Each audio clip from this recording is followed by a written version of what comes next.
मुझे ठीक ठीक पता नहीं था कि मेरे हस्बैंड मुझे धोखा दे रहे हैं। मेरी नई नई शादी हुई थी और मेरे हस्बैंड ऑलरेडी किसी के साथ अफेयर में थे। कभी कभी हम किसी और के साथ होते हैं, पर हमारा विवाह किसी और के साथ होता है, जिसमें कभी हमारी मर्जी होती है, कभी हमारी नहीं होती है। लेकिन cheating is always a choice. ये हमारी खुद की मर्जी होती है कि हम किसी को चीट करेंगे। मेरे हस्बैंड चाहते तो शादी के बाद वो सब बंद कर सकते थे, ये कह के कि अब उनकी लाइफ में और कोई नहीं आ सकता, पर उन्होंने दोनों कंटिन्यू रखा। दाद तो मैं इस बात का देती हूँ कि मेरे हस्बैंड मेरे साथ भी अच्छा अच्छा बोलते थे और बाहर भी कंटिन्यू रखते थे।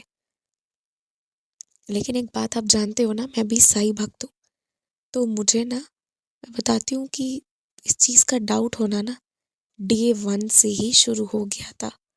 मतलब कुछ भी नहीं हुआ था, ना कोई प्रूफ, ना कोई ऐसी घटना घटित हुई, कुछ नहीं। बस अपने आप मेरे मन में ये बात आई कि ये ना मुझे धोखा दे सकते हैं। ऐसा करके मेरे मन में पहली ही बार एक इंट्यूशन आया कि ये धोखा दे रहे हैं मुझे। इनके टच में, इनकी स्पर्श में ना सच्चाई नहीं है, मुझे ऐसा फील हुआ। तो मुझे लगा कि हो सकता है अभी नई नई मेरी शादी हुई है, तो मैं भी बहुत स्ट्रेस में हूँ, तो इसलिए मैं ये सब सोच रही हूँ। लेकिन उसके बाद खैर ये बात आई गई हो गई। फिर 3-4 दिन, 5 दिन, 10 दिन ऐसे शादी के बीत गए और मेरी ये फीलिंग बहुत स्ट्रांग होती जा रही थी, जबकि मेरे हस्बैंड बहुत अच्छा बिहेव कर रहे थे, फिर भी ये फीलिंग स्ट्रांग होती जा रही थी।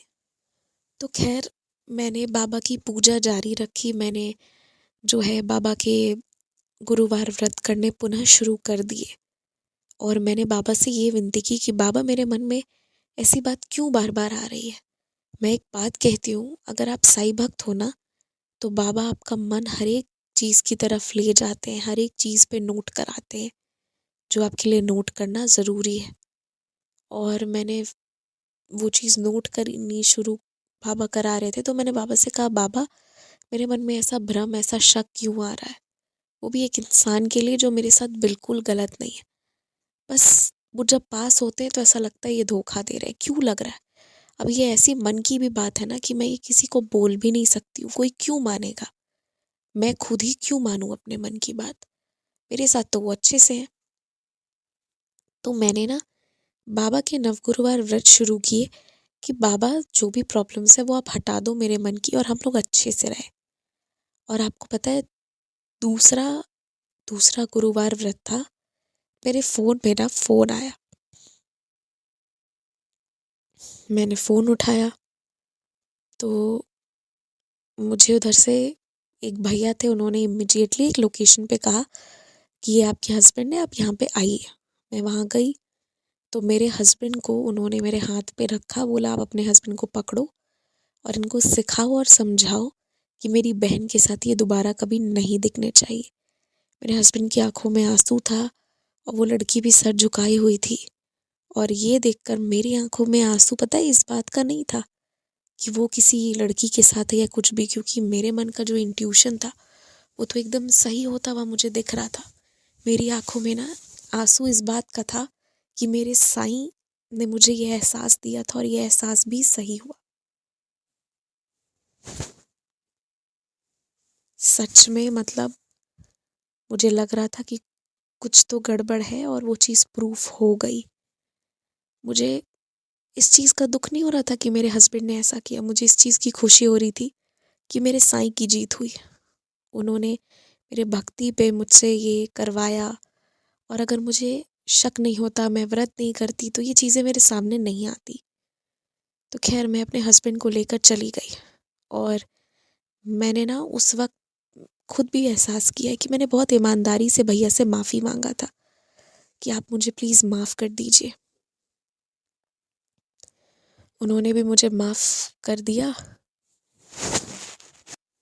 मैंने इतनी ईमानदारी से भैया से माफ़ी मांगा ना, और मैंने उनको भाई बोला, तो वो जितने गुस्साए हुए थे ना, उन्होंने उतने प्यार से मुझे कहा, कोई बात नहीं, आप जाओ इन्हें लेके और समझाना। उन्होंने ना मेरे सर पे अपनी लेफ्ट हैंड से मेरे सर पे आशीर्वाद वाला हाथ रखा। आप ऐसी परिस्थिति में सोचो कि जहाँ उस भाई की बहन उनके घर की इज्जत की नीलामी कर रही हो, उस परिस्थिति में उन्होंने इतना प्यार दिखाया।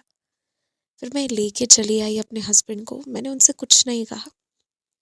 मेरे हस्बैंड से उस दिन मैंने कोई बात नहीं की, बात ही नहीं हुई हमारी। उसके बाद अगले दिन ना वो ऑफिस गए हुए थे। शाम के समय एक कॉल आया वापस उन्हीं भाई का, उसी नंबर से। तो मैंने फ़ोन उठाया। उन्होंने कहा कि क्या मैं आपसे मिल सकता हूँ थोड़ी देर के लिए? तो मैंने उनको घर पर ही बुलाया।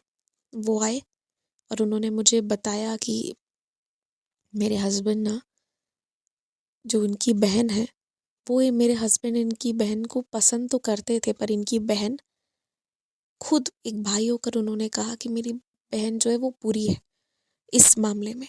कैरेक्टर वाइज वो काफ़ी कमज़ोर है, वो मेरे हस्बैंड को नहीं छोड़ रही है। तो मेरे मतलब उन्होंने मुझे बहुत समझाया कि आप अपने हस्बैंड को गलत मत समझना।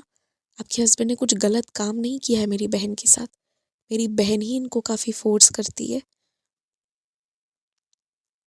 मतलब उन्होंने हमारे एक मैरिड लाइफ़ का भी ख़्याल रखा। मुझे बहुत समझाए और मुझको मतलब एक बड़े भाई की तरह समझाया।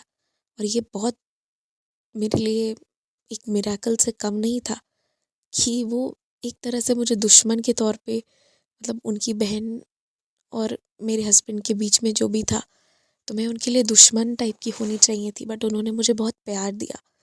और आपको पता है क्या हुआ?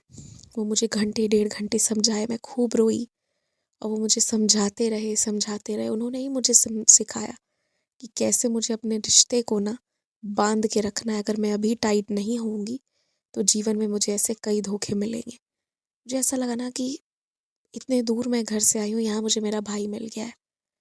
और इसके बाद क्या हुआ कि मेरे हस्बैंड उसी वक्त घर आ गए। तो इनको देख के तो मेरे हस्बैंड जो थे वो हड़बड़ा गए। उन्होंने पूछा क्या हुआ? तो वो भैया ना जैसे ही मेरे हस्बैंड अंदर आए वो चले गए। फिर मैंने गेट लगाया। उसके बाद ना मेरे हस्बैंड ने बहुत माफ़ी मांगी मेरे से, बहुत माफ़ी मांगी और पूछने लगे कि वो क्यों आए थे। खैर मैंने ये तो नहीं ही बताया कि वो क्यों आए थे। और मेरे हस्बैंड ने मुझसे वादा किया कि वो ऐसी कोई गलती कभी नहीं करेंगे। मैं आपको कह सकती हूँ कि ये 9 गुरुवार व्रत खत्म होते होते ना मैंने अपने हस्बैंड को बदलते देखा है। पर यही बात है ना कि एक बार कोई विश्वासघात कर देता है तो जनरली लोग दोबारा उस पे विश्वास नहीं कर पाते हैं। पर मेरे केस में ऐसा हुआ ना कि मुझे पहले ही दिन बाबा ने बता दिया कि देखो इसको ना लाइन पे लेके आना है और ये आ जाएगा। फिर बाबा ने ही मेरे मन में ये इंट्यूशन भी दिया कि अब ये सीधा होगा। और जब बाबा ने ये इंट्यूशन दिया वाकई में उन्होंने फिर बहुत माफ़ी मांगी है और वो बहुत सुधरे। उसके बाद बहुत चेंजेस लाए वो अपने अंदर और हर वो चीज़ होती गई जो बाबा ने मुझे आभास दिया। तो मैं तो यही कहूँगी कि मेरे साईं ने ही मेरी जीवन बचा ली, वरना लाइफ ख़राब हो जाता। पर जिसके पास साईं है उसका जीवन कभी ख़राब नहीं हो सकता। इसलिए बाबा पे भरोसा रखिए। मेरे 9 गुरुवार व्रत खत्म होते होते लाइफ से सारी निगेटिविटी ही दूर हो गई।